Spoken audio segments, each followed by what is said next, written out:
খুবই এলোমেলো একটা দিন আজকে পার করলাম। খুবই তাড়াহুড়োর মধ্যে কি রান্না করছি না করছি নিজেই বলতে পারি না। তবুও আপনাদের সাথে ভিডিও শেয়ার করতেছি।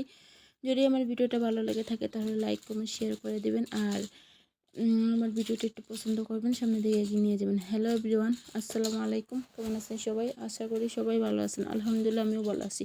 তবে সকাল সকাল উঠে দেখলাম আজকে খুবই কুয়াশা পড়তেছে, তো আপনাদের সাথে একটু শেয়ার করে নিলাম। দেখুন কি কুয়াশা, একদম মানে নিজের নামটাও লেখা যাবে জ্বালানা দিয়ে কুয়াশা বেয়ে বেয়ে পড়তেছে। তো ভাবলাম যে একটু শীতের দিন যেহেতু একটু লাটকা খিচুড়ি রান্না করা যাক, মানে নরম খিচুড়ি রান্না করা যাক। তো আমি খিচুড়ির জন্য সব কিছু আয়োজন করে নিছি।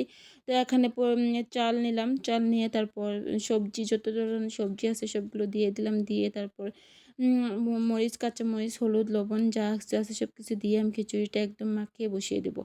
তো আমি যেরকমভাবে রান্না করি সেরকমই আপনাদের সাথে শেয়ার করার চেষ্টা করতেছি। তো আজকে ভিডিওটা খুবই এলোমেলো হবে, সবাই একটু মনোযোগ সহকারে দেখবেন। আর ভালো লাগলে একটা শেয়ার করে দেবেন, আর লাইক কমেন্ট করে জানাবেন কেমন হয়েছে আমার ভিডিওটা।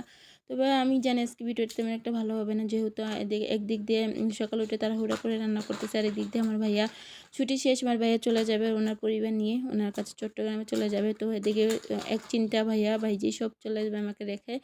তো ভাইয়া ভাবির বাসার সাথে আমি বাসাটা নিয়েছিলাম, ভাবছিলাম যে কাছে থাকলে একটু ভালো লাগবে। তো ভাইয়া যেহেতু অসুস্থ, এর জন্য সব পরিবার নিয়ে চলে যাচ্ছে চট্টগ্রামে।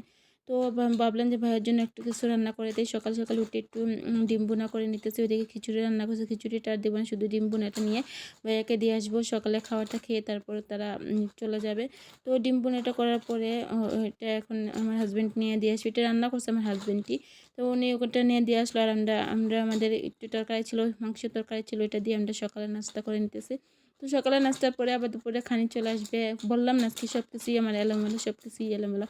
তো সকালে খাওয়া দাওয়ার পরে দেখে ভাইয়ার বাসায় চলে গেছিলাম। ভাইয়ার বাসায় ভাইয়াকে বিদায় দিয়ে তারপর এদিকে আবার দুপুরে চলে আসতে হচ্ছে বাসায়। মনটা খুবই খারাপ। তো সকালে নাস্তা শেষ করে চলে গেছিলাম ভাইয়ের বাসায়। তো ওখান থেকে এসে এখন আবার দুপুরে খানা খাইতেছি। তো তো বলছিলাম না আমার ভিডিও আজকে একদম এলোমেলো হবে। তো দুপুরে খানা শেষ করে সারাদিন ঘুম থেকে ওঠার পরে তারপর সন্ধ্যার পরে তা আপনাদের ভাইয়া কিছু নাস্তা নিয়ে আসছিলো, সেগুলো খেয়ে নিতেছি। তো আমার ভিডিও যদি আপনাদের কাছে ভালো লাগে থাকে তাহলে লাইক, কমেন্ট, শেয়ার করে দেবেন। আর ভালো লাগলে একটা গঠনমূলক কমেন্ট করে যাবেন। আর আপনাদের কমেন্ট তো এখনও পুরোপুরি পাই না, কমেন্টটা পাইলে আমার খুবই ভালো লাগবে। তো সন্ধ্যাবেলা নাস্তা খেতে খেতে আপনাদের কাছ থেকে বিদায় নিতেছি। আপনারা সবাই ভালো থাকবেন, সুখে থাকবেন, শান্তিতে থাকবেন, আর আমাকে একটু সাপোর্ট করে যাবেন, আমি যেন আমার পেজটাকে একটু সামনের দিকে এগিয়ে নিয়ে যেতে পারি। তো আজকের মতো এখানেই শেষ করছি। আল্লাহ হাফেজ।